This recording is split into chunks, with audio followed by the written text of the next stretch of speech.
ಇವತ್ತಿನ ದಿವಸ ಜಿಲ್ಲಾ ಜಾತ್ಯತೀತ ಜನತಾದಳದ ಪರವಾಗಿ ಜಿಲ್ಲಾಧಿಕಾರಿಗಳ ಮುಖಾಂತರ ಈ ರಾಜ್ಯದ ಮುಖ್ಯಮಂತ್ರಿಗಳಾಗಿರ್ತಕ್ಕಂಥ ಸಿದ್ದರಾಮಯ್ಯನವರಿಗೆ KSRTC 4 ವಿಭಾಗಗಳಲ್ಲಿ 15% ದರ ಏರಿಕೆ ಮಾಡಿರುವುದನ್ನು ಖಂಡಿಸಿ ಜಿಲ್ಲಾ ಜಾತ್ಯತೀತ ಜನತಾದಳವನ್ನು ಖಂಡಿಸುತ್ತದೆ.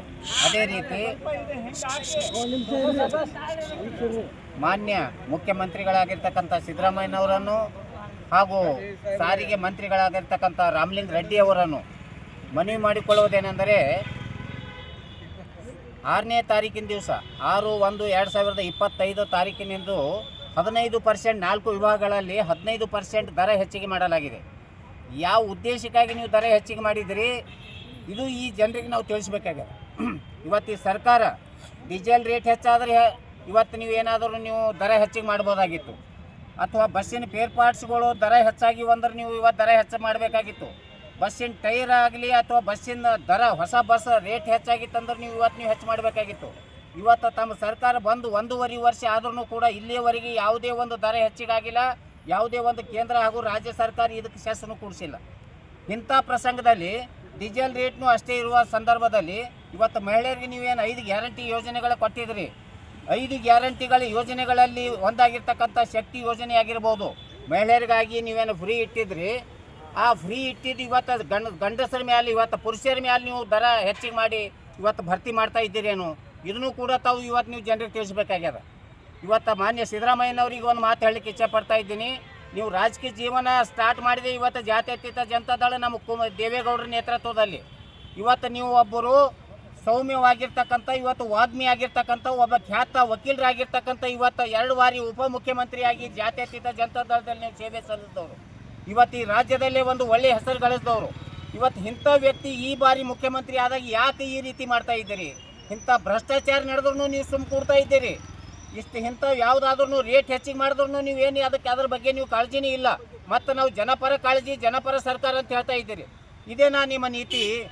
ಯಾವುದೇ ರೀತಿ ಆದ್ರೂ ಕೂಡ ನಿಮ್ಮ ನಿಷ್ಠೆಯಿಂದ ಸರ್ಕಾರದಲ್ಲಿ ಎಷ್ಟೇ ದಿನ ಮುಖ್ಯಮಂತ್ರಿಯಾಗಿ ಮಾಡಿರಿ, ನಿಜವಾಗ್ಲೂ ಕೂಡ ಸಿದ್ದರಾಮಯ್ಯರಾಗಿರ್ಬೋದು, ರಾಮಕೃಷ್ಣ ಹೆಗಡೆ ಆಗಿರ್ಬೋದು, ವೀರೇಂದ್ರ ಪಾಟೀಲ್, ದೇವೇಗೌಡರು, ಇವತ್ತು JH ಪಟೇಲ್ ಆಗಿರ್ಬೋದು, ಕುಮಾರಣ್ಣವರು ಒಳ್ಳೆಯ ಆಡಳಿತ ಕೊಟ್ಟಿರ್ತಕ್ಕಂಥ ಕೀರ್ತಿವಾನರಾಗಿದ್ದರು. ಅದರಲ್ಲಿ ಕೂಡ ತಾವು ಕೆಲವೊಬ್ಬರಲ್ಲಿ ತಾವು ಒಬ್ಬ ಮುಖ್ಯಮಂತ್ರಿಯಾಗಿ ಒಳ್ಳೆ ಕೆಲಸ ಮಾಡಿದವರು. ಇವತ್ತು ತಾವು ಈ ರೀತಿ ಜನರ ಮೇಲೆ ಹೊರೆ ಹಾಕೋದು ಎಷ್ಟರ ಮಟ್ಟಿಗೆ ಇದು ಸಮಂಜಸ ಅದ? ಇವತ್ತು ನೀವು ಹಾಲಿನ ರೇಟ್ನೂ ಹೆಚ್ಚು ಮಾಡ್ತಾ ಇದ್ದೀರಿ, ಅದಕ್ಕೆ ಇವತ್ತು ಸೆರೆ ಮೇಲೆ ರೇಟ್ನೂ ಹೆಚ್ಚು ಮಾಡ್ತಾ ಇದ್ದೀರಿ. ಹಲವಾರು ಇವತ್ತು ಯೋಜನೆಗಳನ್ನು ಟ್ಯಾಕ್ಸ್ ಕೊಡ್ತಾ ಇದ್ದೀರಿ. ರೈತರ ಪರವಾಗಿರ್ತಕ್ಕಂಥ ಸರ್ಕಾರ ಅಂತೀರಿ. ರೈತರು ಇವತ್ತು ರಿಜಿಸ್ಟ್ರೇಷನ್ ಮಾಡಬೇಕಾದ್ರೆ ಅದರ ದರನೂ ಕೂಡ ನೀವು ಹೆಚ್ಚು ಮಾಡಿದಿರಿ. ಹೀಗಾದ್ರೆ ಏನಿದು? ನೀವು ಯಾವ ರೀತಿ ನೀತಿ ಸರ್ಕಾರ ನೀವು ನಡೆಸ್ತಾ ಇದ್ದೀರಿ? ಮಾನ್ಯ ಮುಖ್ಯಮಂತ್ರಿ ಅವ್ರನ್ನ ಮನವಿ ಮಾಡ್ಕೋತಾ ಇದ್ದೀನಿ. ಗುಲ್ಬರ್ಗ ಜಾತ್ಯತೀತ ಜನತಾದಳದ ಪರವಾಗಿ ಇವತ್ತು ನೀವು ಕುಲಂಕುಷವಾಗಿ ಒಂದು ಅರ್ಧ ಗಂಟೆ ಕೂತು ವಿಚಾರ ಮಾಡಿರಿ ನೀವು. ಯಾಕಂದ್ರೆ ನಿಮ್ಮ ಬಗ್ಗೆ ಇಷ್ಟು ಯಾಕೆ ಈ ರಾಜ್ಯದ ಜನ ಆಕ್ರೋಶ ವ್ಯಕ್ತಪಡಿಸ್ತಾ ಇದ್ದಾರೆ. ತಾವು ಒಬ್ಬ ನೀತಿವಂತರಾಗಿದ್ದಿರಿ, ಬುದ್ಧಿವಂತರಾಗಿದ್ದಿರಿ, ಖ್ಯಾತ ನ್ಯಾಯವಾದಿ ಆಗಿದ್ದಿರಿ, ಅರ್ಥಶಾಸ್ತ್ರಜ್ಞ ಆಗಿದ್ರಿ. 14 ಕೂಡ ಹಣಕಾಸು ಇವತ್ತು ವ್ಯವಸ್ಥೆಯಲ್ಲಿ ಇವತ್ತು ಹಣಕಾಸು ಇದು ಬಜೆಟ್ ಮಂಡನೆ ಮಾಡಿರ್ತಕ್ಕಂಥ ಕೀರ್ತಿನೂ ಕೂಡ ಈ ರಾಜ್ಯದಲ್ಲಿ ನಿಮಗದ. ಆದ್ರೂ ಕೂಡ ನೀವು ಇವತ್ತು ಯಾಕೆ 1.5 ವರ್ಷದಲ್ಲಿ ಎಡವಟ್ಟು ಮಾಡ್ತಾ ಇದ್ದೀರಿ ಅನ್ನೋದು ಗೊತ್ತಾಗ್ತಾ ಇಲ್ಲ. ದಯವಿಟ್ಟು ಮಾನ್ಯ ಮುಖ್ಯಮಂತ್ರಿಯಲ್ಲಿ ಮನವಿ ಮಾಡ್ಕೋತಾ ಇದ್ದೀನಿ. ಈ 15% 4 ವಿಭಾಗಗಳಲ್ಲಿ ಏನು ರೇಟ್ ಹೆಚ್ಚು ಮಾಡಿದ್ರಿ, ದಯಮಾಡಿ ನೀವು ಅದು ಹಿಂಪಡೆದು ಇವತ್ತು ಜನರಿಗೆ ಅನುಕೂಲ ಮಾಡಿಕೊಡ್ಬೇಕಂತ ನಾನು ಕಳ್ಕಳಿಯಿಂದ ಕೇಳ್ಕೊತಾ ಇದ್ದೀನಿ. ತಾವು 5 ಗ್ಯಾರಂಟಿ ಏನು ಕೊಟ್ಟಿದ್ದೀರಿ, 5 ಗ್ಯಾರಂಟಿಗಳಲ್ಲಿ ಬಸ್ಸಿಗೆ ಹೋಗ್ತಕ್ಕಂಥ ಹೆಣ್ಮಕ್ಳಿಗೆ ಮಾತ್ರ ಒಂದೇ ನೀವು ಇವತ್ತು ಆಧಾರ್ ಕಾರ್ಡ್ ತೋರಿದ್ರೆ ಮಾತ್ರ ಫ್ರೀ ಅದ. ಬೇರೆ ಯಾವ ಯೋಜನೆಗಳನ್ನು ಜಾರಿಗೆ ಇವತ್ತು ಇಲ್ಲ. ಇದು ದಯವಿಟ್ಟು ವಿಚಾರ ಮಾಡಿರಿ. ಇವತ್ತು KB ಬಿಲ್ ಕಟ್ಟಬೇಕಾದ್ರೂ ಕೂಡ ಇವತ್ತು 200 ಯೂನಿಟ್ ಅಂತೀರಿ, 50 ಯೂನಿಟ್ ಆದ್ರೆ ಅವ್ರಿಗೆ ಬಿಲ್ ಬರ್ತಾ ಇದೆ. ಇವತ್ತು ನಿರುದ್ಯೋಗ ಪದವೀಧರಿಗೆ ಹೇಳ್ತಾ ಇದ್ದೀರಿ, ಇವತ್ತು 2,000-3,000 ಜನರಿಗೆ ಈ ರಾಜ್ಯದಲ್ಲಿ ನೀವು ದುಡ್ಡು ಕೊಡ್ತಾ ಇದ್ದೀರಿ. ಇವತ್ತು ಎಷ್ಟೋ 4-5 ಲಕ್ಷ ಜನ ಇವತ್ತು ನಮ್ಮಲ್ಲಿ ನಿರುದ್ಯೋಗ ಪದವೀಧರ ಅದಾರ. ಇದ್ರ ಬಗ್ಗೆನೂ ನೀವು ಕಾಳಜಿ ವಹಿಸ್ಬೇಕಾಗ್ತದೆ. ಇವತ್ತು ಗೃಹಲಕ್ಷ್ಮಿ ಯೋಜನೆದಾಗ ಇವತ್ತು 50% ಅಲ್ಲ 70% ಜನರಿಗೆ ಇವತ್ತು ದುಡ್ಡು ಬರ್ತಾ ಇಲ್ಲ. ಇದ್ರ ಬಗ್ಗೆನೂ ನೀವು ಕಾಳಜಿ ವಹಿಸ್ಬೇಕಾಗ್ಯದ.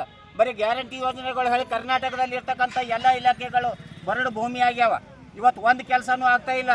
ನಿಮ್ಮ ಕಾಂಗ್ರೆಸ್ ಶಾಸಕರೇ ಇವತ್ತು ನಿಮಗೆ ವಿರುದ್ಧ ಆಗಿದ್ದಾರೆ. ದಯವಿಟ್ಟು ಸಿದ್ದರಾಮಯ್ಯನವರೇ ಎಚ್ಚರಗೊಳ್ಳಿ, ವಿಚಾರ ಮಾಡಿರಿ, ಇವತ್ತು ಇದು ಹಿಂಪಡೀರಿ.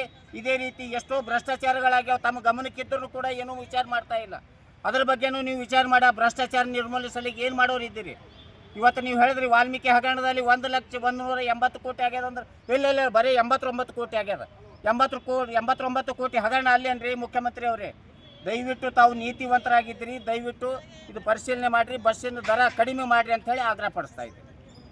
ನಾನು ಬಸವರಾಜ್ ಬಿರಿಬಿಟ್ಟೆ, ಮಹಾಪ್ರಧಾನ ಕಾರ್ಯದರ್ಶಿ, ಜಾತ್ಯತೀತ ಜನತಾ ಕಲಬುರಗಿ.